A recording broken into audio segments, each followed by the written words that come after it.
अस्सलाम वालेकुम। आज जो मैं बात कर रहा हूँ ये मैं डिप्रेशन के बारे में बात कर रहा हूँ। परेशानी, एंग्जाइटी, डिप्रेशन, इसके बारे में बात कर रहा हूँ।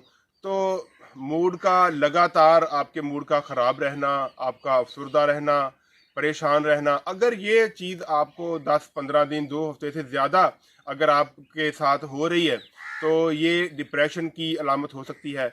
डिप्रेशन की जो आम अलामात हैं उनमें मरीज़ का ये सोचना कि बाकी तो सारी दुनिया बिल्कुल ठीक से अपना काम कर रही है और बाकी सारी दुनिया तंदुरुस्त है, मैं ही बीमार हूँ। बाकी सब लोगों के कारोबार, बाकी सब लोगों के काम ठीक चल रहे हैं, एक मेरा ही सही नहीं चल रहा। ये डिप्रेशन की सबसे आम अलामात है। उसके अलावा चिड़चिड़ापन, गुस्से का ज़्यादा आना, दिल करना कि किसी को मैं मार दूं या कोई मैं मेरा सर फोड़ दे या मैं किसी का फोड़ दूं, ये डिप्रेशन की आम अलामात हैं।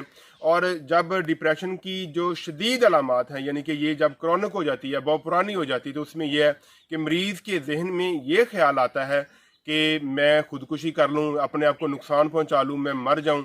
तो ये ख्यालात डिप्रेशन की वजह से होते हैं। और हमारे माशरे में मसला ये है कि लोग ऐसे मरीज़ों को लेके अमूमन जो जाली अमल है उनके पास भागे फिरते होते हैं। हालांकि ऐसे जो मरीज़ हैं उनको किसी अच्छे साइकोलॉजिस्ट के पास, अच्छे साइकोट्रिस्ट के पास चेक करवाना चाहिए। अद्वियात के साथ उनके मूड को ठीक किया जा सकता है, उनकी जो डिप्रेशन की अलामात हैं उनको ठीक किया जा सकता है।